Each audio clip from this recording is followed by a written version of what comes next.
আসসালামু আলাইকুম, সকলকে আমন্ত্রণ আনন্দ টিভি রাতের সংবাদে। আপনাদের সঙ্গে আছি আমি মুস্তফা কামাল তোহা। রাজধানীর বাজারে আগুন, চড়া দামে বিক্রি হচ্ছে সব ধরনের সবজি, আর হুট করেই বেড়ে যাওয়া পেঁয়াজের দাম বাড়তি রয়েছে। কমেনি মরিচের ঝাল, ইলিশের মতোই বেড়েছে চালের দামও। রাজধানী শহর টুঙ্গি বাজার ঘুরে আরও জানাচ্ছেন জয়নাল আবেদিন, ক্যামেরায় ছিলেন আকবর কবির। শুক্রবার রাজধানীর বিভিন্ন বাজার ঘুরে দেখা গেছে সব রকম সবজিতে দাম বেড়েছে প্রতি কেজি 5 থেকে 10 টাকা। পেঁয়াজ নিয়ে কাণ্ড কম হয়নি, কিন্তু ঝাঁজ কমেনি পেঁয়াজের। নতুন দেশি পেঁয়াজ কেজি প্রতি বিক্রি হচ্ছে 58 থেকে 70 টাকা। আমদানি করা পেঁয়াজ বিক্রি হচ্ছে 50 থেকে 55 টাকা। আমরা এখানে আগের থেকে এখন যা খাইতাছি তা পরিমাণ কেজিতে 10 টাকা 20 টাকা বেশি খাচ্ছি। কাঁচামালের তরকারি বাজার, এভাবে যদি বাজার বাড়ে তাহলে আমরা কিভাবে চলবে? বাজারে পর্যাপ্ত ইলিশ সরবরাহ থাকা সত্ত্বেও গত সপ্তাহ থেকে এই সপ্তাহে কেজি প্রতি বেড়েছে 100 টাকা। গরু খাসির মাংস স্বস্তি থাকলেও মুরগির দামে রয়েছে অস্বস্তি। ইনকাম হলো কম, তার মধ্যে খরচ অনেক বেশি। যেমন আলুর দাম অনেক বেশি বেড়ে গেছে, পেঁয়াজের দাম বেড়ে গেছে, সবজির দাম বেড়ে গেছে, সবকিছুই তো দাম বাড়ছে।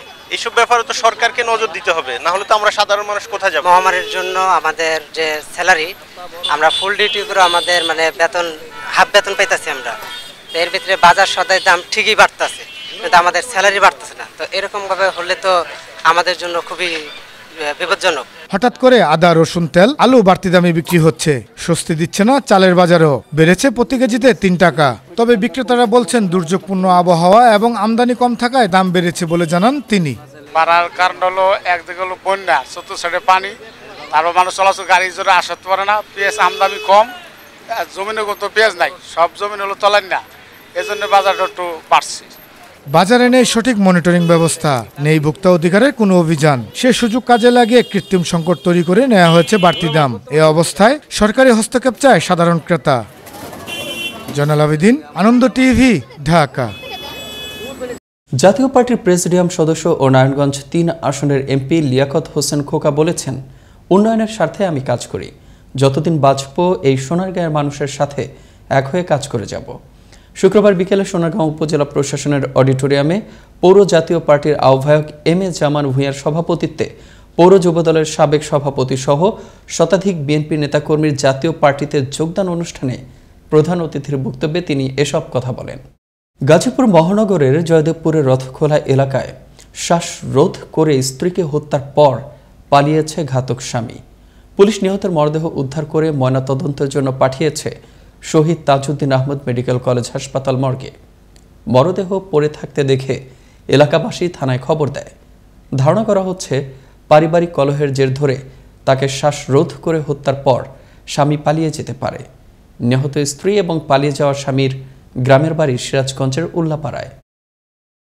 নওগাঁর ধামইরহাট উপজেলা নির্বাহী কর্মকর্তা ইউএনও অফিসের চুক্তিভিত্তিক বর্তমান মালি আব্দুল বারিক ও সাবেক মালি বুলবুল হোসেন দীর্ঘ 12 বছর ধরে বাড়ি ভাড়া ও ব্যবহৃত বিদ্যুৎ বিল না দিয়েই সরকারি বাসা ব্যবহার করছেন বলে অভিযোগ উঠেছে।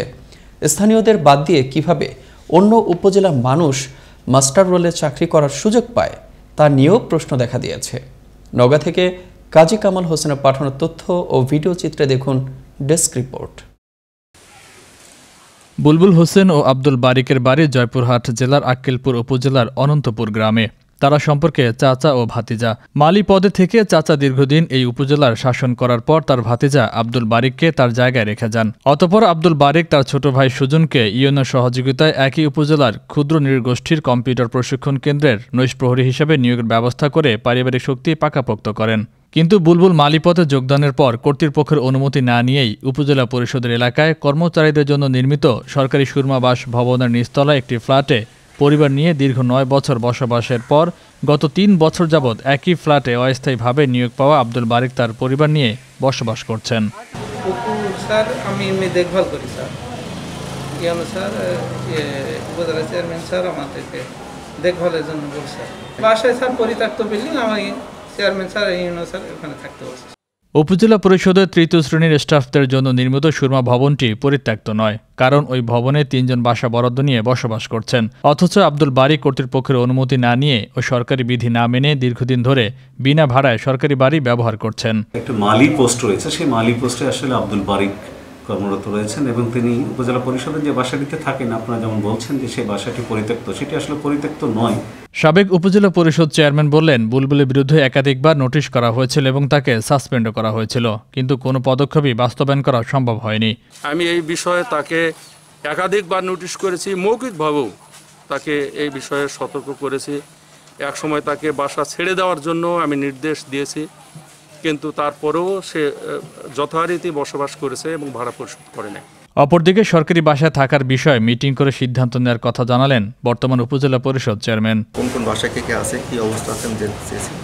আমি সামনে পরিষদ মিটিং হোক আর সামনে বাসাবাড়ি কমিটির মিটিং আছে হবে, সেই মিটিং উপস্থাপন করে কারা কারা কী অবস্থা আছে আমি সেটা জানি, পরবর্তীতে ব্যবস্থা গ্রহণ করব। সরকারিভাবে পরিষদের পুকুর চাষ করা হয়, মালি বারিক তা দেখাশোনাও করে।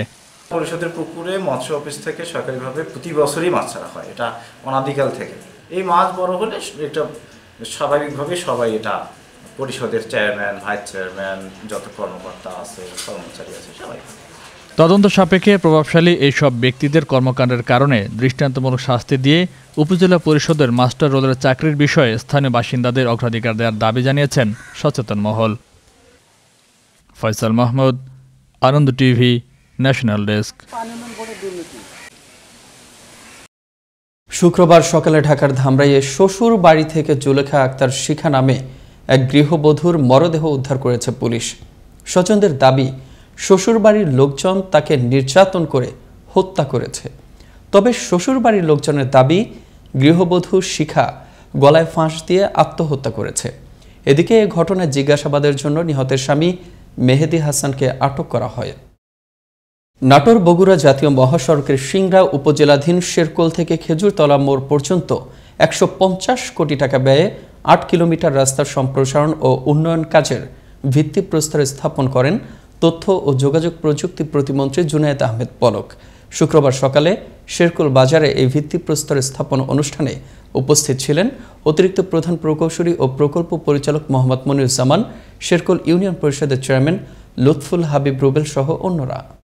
আনন্দ টিভি রাতের সংবাদে এই ছিল এখনকার মতো। করোনা থেকে আপনি এবং আপনার পরিবারকে সুরক্ষিত রাখতে সরকারি নির্দেশনা মেনে চলুন। জরুরি প্রয়োজন ছাড়া বাসা থেকে বের হবেন না।